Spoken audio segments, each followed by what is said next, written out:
ขั้นตอนการปอกหน่อไม้ไม่อย่างก่อนไม่ได้ไม่ไรเกียงไม่ได้ค่ายไม่ไรขายคนขยะ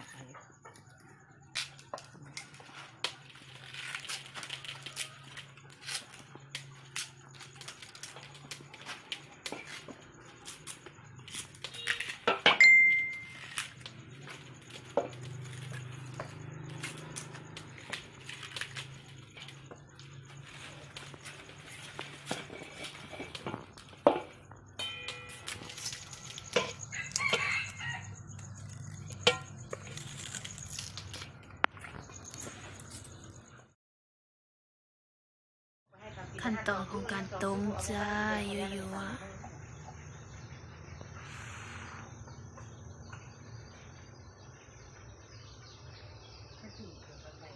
ๆมันนี้สิพาแกงหน่อไม้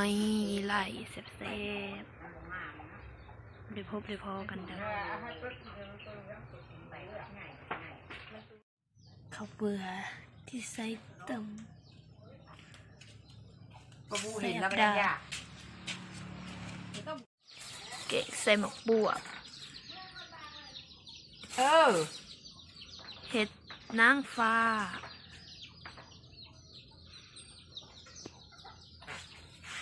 ปลาดุกอุ้ย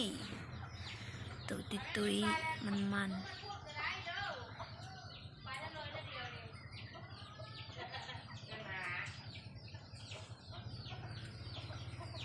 ป่ายแกง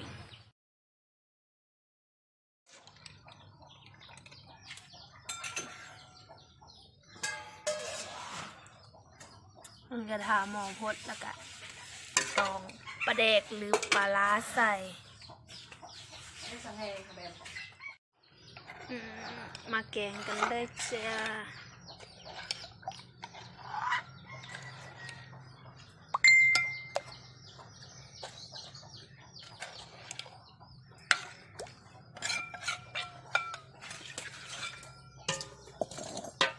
แกงไม้สูตรบานๆ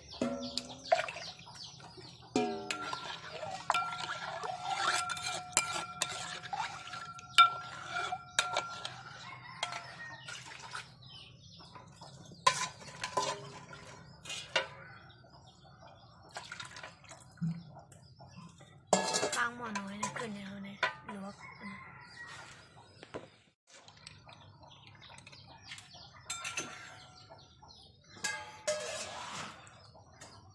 กระทาหมอพดแล้วก็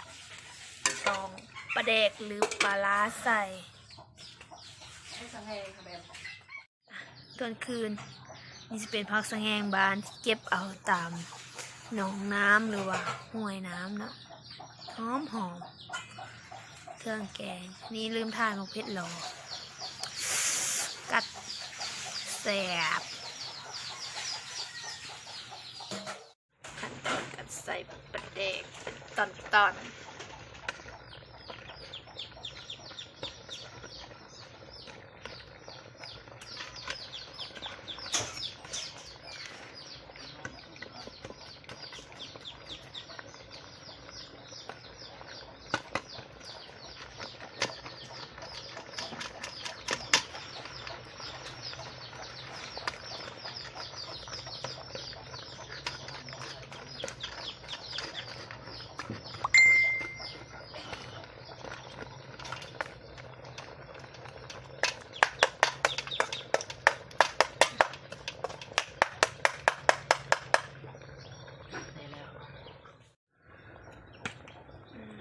ใส่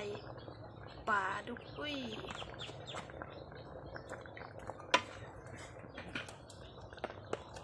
เผ็ดแล้วก็มะเผ็ดแล้ว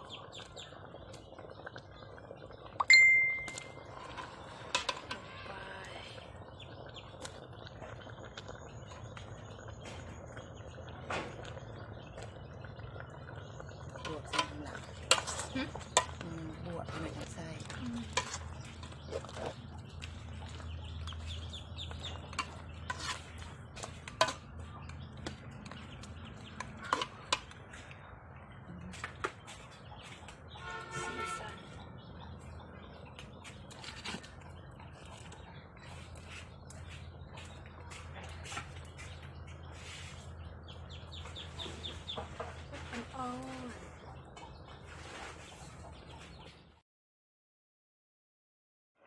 ส่มะบวบบวบเก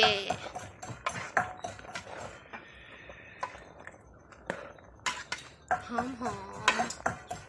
จะเข้าแล้ว หอมบัวปลาตัวแห้งหอม ปิดไว้บ่อัดไว้ตอนสุดท้ายใส่ผงนัวนะเกลือแล้วกันแนวนัวลงไปเซฟอันนั้น อันนี้แนวหอม ผักสะแงงเผ็ดให้หอม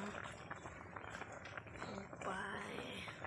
จากนั้นก็พร้อมเสิร์ฟได้เลยแต่เซฟร้าย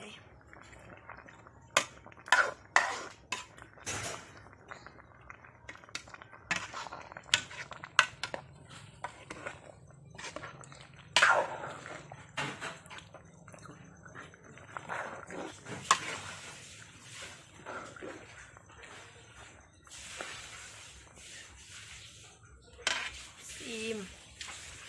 ตักใส่ถ้วย